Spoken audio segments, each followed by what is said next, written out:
Meus amigos e amigas que nos acompanham pela editora Cleovas, no nosso site, também a nossa Escola da Fé online. Estou aqui com o Padre Paulo Ricardo. Eu agradeço muito, Padre Paulo, uma disposição tremenda, sempre que passa por aqui na minha casa, nesse estúdio. A gente grava alguma coisa, sempre muito importante para a formação das pessoas. E eu quero aproveitar, Padre Paulo, o seguinte: neste ano, na Escola da Fé, no meu programa da Canção Nova, pela TV Canção Nova, toda quinta-feira, às 20h40, eu vou conversar sobre a moral católica. O ano passado, conversei sobre os sacramentos. No ano anterior, conversei um pouco sobre o credo, a teologia dogmática, né? E, então, eu queria aproveitar a sua presença aqui para falar alguma coisa assim, claro, de modo geral, sobre a moral católica. O que é a moral católica? Por que a moral católica? Por que ela é baseada nos mandamentos, né? E o que mais de importante que ela traz para nós? Então, nós temos essa primeira coisa, o que é moral, né? E depois o que faz com que uma moral seja católica. Moral, na realidade, nós temos que entender o seguinte: o ser humano é uma tarefa, né? Nós vivemos dramas que nenhum animal vive. Por exemplo, nenhuma vaca no pasto fica se perguntando o que é que eu vou ser quando eu crescer. Nenhum cachorro fica vivendo um drama, perguntando assim: mas escuta, mas será que eu vou me realizar? Né? Será que eu vou conseguir me realizar? Não.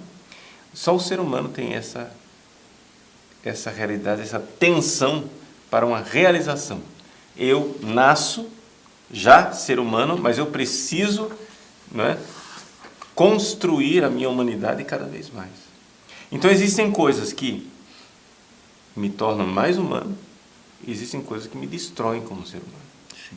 Aquilo que me realiza como ser humano dentro do projeto daquilo que é um ser humano, isso é moralmente bom.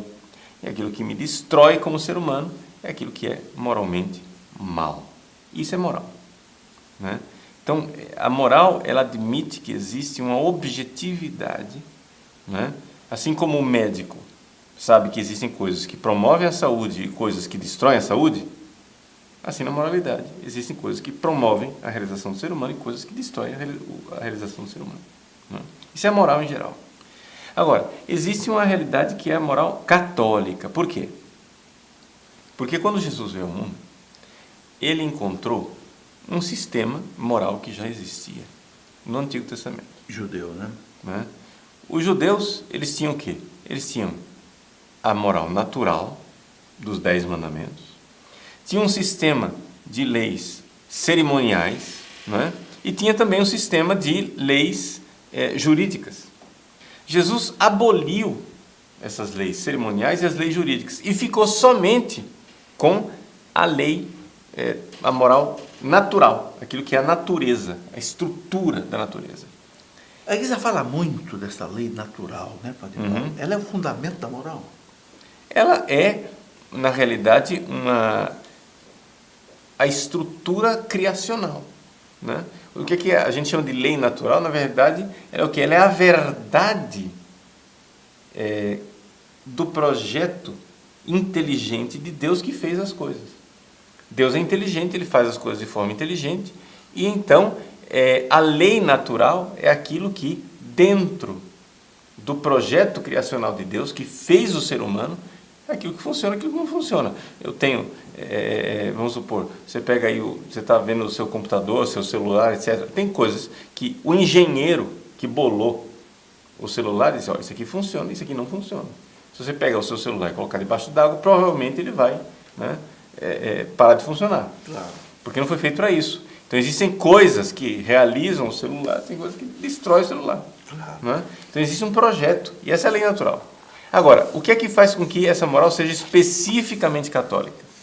É o fato que esta lei natural, que é universal para todos os seres humanos, né, também teve um acréscimo colocado por Jesus, que é aquilo que nós chamamos de moral sacramental. O que é a moral sacramental? É que Jesus, né, ele, para a nossa salvação e para o nosso bem, ele nos deu 7 sacramentos, ou seja, a estrutura da igreja. E dentro dessa estrutura da igreja existem coisas que então também ali começaram são moral para nós. Não está escrito na natureza, não é a criação, mas é a redenção. Né? Está na parte da redenção. Então, os deveres dos batizados, né? Como é que se deve batizar? Por exemplo, existem leis básicas, né, com relação à administração do batismo, administração do sacramento da confissão, da Eucaristia. Tem coisa que pode, tem coisa que não pode. Tudo isso aí foi colocado por Cristo. Não está na natureza das coisas, porque não está na criação, está na redenção. Né? É aquilo que teologicamente a gente chama de economia. Tem a economia da criação e a economia da redenção. Então, é ali que são as duas fontes de moralidade. A gente pode dizer que aquilo que é moral é natural, ou melhor, o que é natural é moral, e o que não é natural não é moral, é imoral. Por exemplo, não é natural eu tirar a vida de uma pessoa, então é imoral.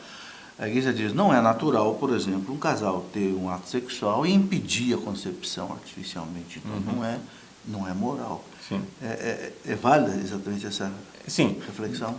Desde que a gente também esclareça de que natureza que nós estamos falando. Porque a ideia que as pessoas têm hoje, no século XXI, de natureza, é ecologia, não é isso. Quando a gente fala de natural dentro da moral, nós estamos falando da natureza humana. Ou seja, o que é a natureza? Ou seja, existe, vamos supor que eu tenho aqui um copo. Qual é a natureza do copo? Vidro. Né? Então a natureza dele é a seguinte, eu tenho que respeitar essa natureza para que o copo não se destrua. Mas é a natureza de copo.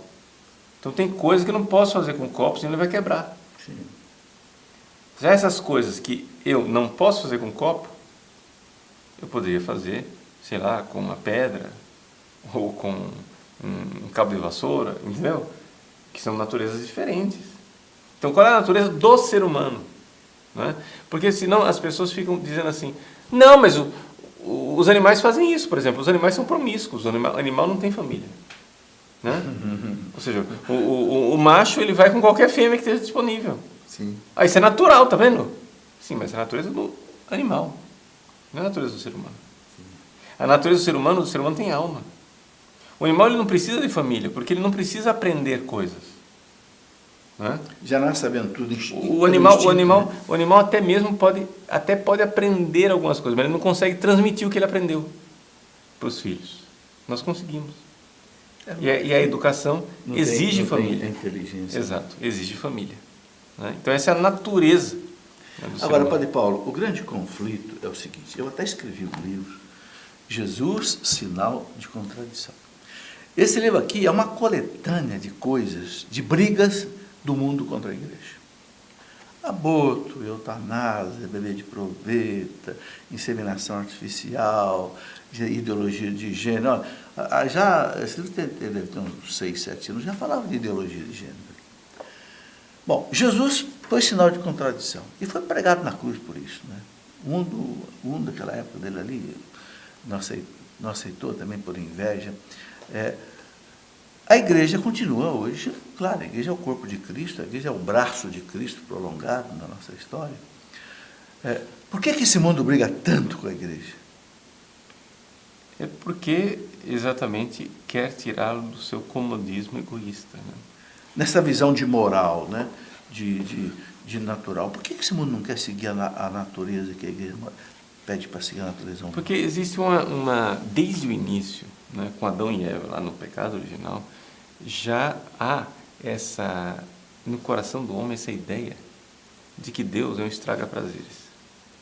A serpente chegou para Eva e disse assim, é verdade que Deus proibiu vocês comerem de todas as árvores do paraíso? A mentira. Já começou a mentira. Ele é o pai da mentira. Né? Aí a Eva disse, não foi todas as árvores, foi só essa daqui. Ah, mas você sabe por quê? Porque não quer que vocês sejam igual a Ele.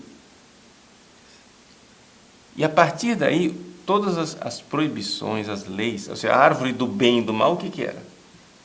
Era exatamente o edifício da moralidade. Ali começou a guerra. Não é? A árvore do bem e do mal significava o seguinte, tem coisa que pode, tem coisa que não pode. E quem vai dizer o que pode e o que não pode? Deus Criador.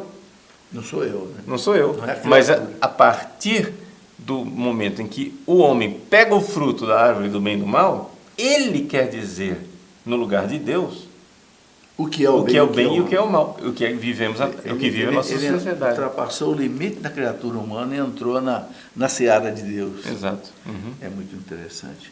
Eu quero mostrar aqui o livro do Padre Paulo, Resposta Católica. Olha, aqui tem muitas respostas importantes. Por exemplo, vou ler aqui para você alguma coisa que tem no índice. Só para você ter ideia, olha, o índice é gigantesco. São 2 páginas de questões que o Padre Paulo responde. Por exemplo, desde quando a igreja passou a usar o nome de católico, o que é um pecado mortal? Vamos conversar um pouco sobre isso, Padre. O demônio é um mito ou uma realidade? Qual o destino do espírito daquele que é condenado ao inferno? A gente pergunta isso, Padre Paulo. Vou te perguntar daqui a pouco. Quem são os irmãos de Jesus? A igreja alguma vez proibiu a leitura da Bíblia? Qual a diferença entre a Bíblia católica? Veja, é uma quantidade de perguntas e respostas enormes. Então, eu estou mostrando porque a gente não consegue fazer isso nem em televisão, nem em programas, né, assim, gravados aqui, mas esse livro você pode aprender muita coisa sobre isso. Como também esse outro que eu coloquei aqui, né, Jesus, sinal de contradição, que eu pego essas questões bem polêmicas, por exemplo, os escândalos da proveta, né? Casais que trocam os embriões a serem implantados, e de repente uma mulher negra tem um filho branco, uma mulher branca tem um filho negro, coisa horrorosa desse tipo. Né? Mas vamos fazer aqui, vamos encerrar essa nossa primeira conversa, mas olha, tem outras conversas que você vai poder ouvir para frente comigo aqui junto com o Padre Paulo.